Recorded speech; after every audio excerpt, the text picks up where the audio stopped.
Let me start by saying that I support transparency and I am pro-whistleblower and pro-leaks. I think that leaks are vitally important to holding a government accountable, especially when the government is designed to be as opaque as possible. It's designed to keep as much as it can from the public.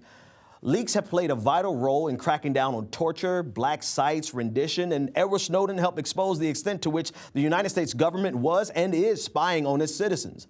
Leaks are currently our inside track into the complete insanity that is the Trump presidency.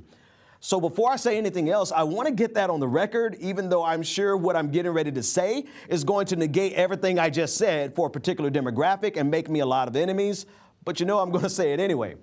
Earlier this week, Julian Assange tweeted out in support of one of the vilest and most disgusting leaders of the alt-right, Mike Cernovich, saying, quote, "Very interesting discussion by U.S. popular New Right media personality at Cernovich on the firing of at Scaramucci."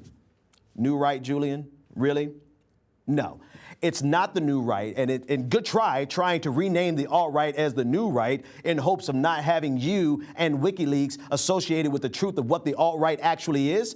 The so-called alt-right is nothing more than a resurgence into the limelight of fascism and white supremacy, hiding behind social media and dressing knockoff Hugo Boss instead of brown shirts. But even if Julian Assange wants to describe the alt-right fascists as the new right, fine. But he can't explain the fact that he is actively promoting Mike Cernovich, who is a rape apologist, white supremacist, and all-around scumbag of the highest order. But don't take my word for it. Take Cernovich's word for it. Quote, "Have you guys ever tried raping a girl without using force? Try it. It's basically impossible. Date rape does not exist." And it gets worse. Quote, "A whore will let her friend ruin your life with a false rape case. So why should I care when women are raped?" Is that enough? Well, it actually gets worse. Quote, "The hotter the sex, the more closely it resembles rape."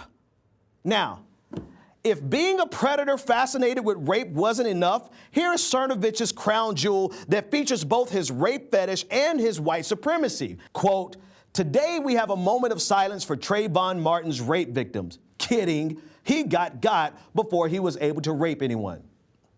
I'm sorry, but isn't this enough for the entire world to say that Mike Cernovich guy is a piece of trash who should never be given a platform? And what's more, Julian Assange was accused of rape, which is one of the primary reasons he's been held up in the embassy of Ecuador in London for 5 years. Wouldn't it behoove Assange to not be affiliated with a man who fetishizes rape? But it's not just Julian Assange who's promoting Mike Cernovich. Alex Jones, the deranged conspiracy theorist and conservative psychopath and favorite news source for the President of the United States, Donald Trump, regularly hosts this rape fetishizer and white supremacist. But in a way, it makes sense. Alex Jones is a sociopathic propagandist, so him having on Mike Cernovich kind of makes sense, but it doesn't stop with Julian Assange and Alex Jones. Cernovich has been featured on 60 Minutes. And now we even have so-called progressives and progressive leaders suggesting that the anti-establishment left should be willing to work with the anti-establishment right. And they named Mike Cernovich by name, saying, quote, "I made a tweet a couple hours ago about us warmongering and the mainstream media, and according to my notifications, the very first person to retweet it was the alt-right hero, Mike Cernovich. To be frank, I think a lot more people on the anti-establishment right understand this need to collaborate than those on the anti-establishment left. Cernovich and I probably disagree on more things than we agree on ideologically, but where we do agree, it's absolutely stupid for us not to work together, according to Caitlin Johnstone of Medium.com. I'm sorry, but what alternative universe did we just wake up in?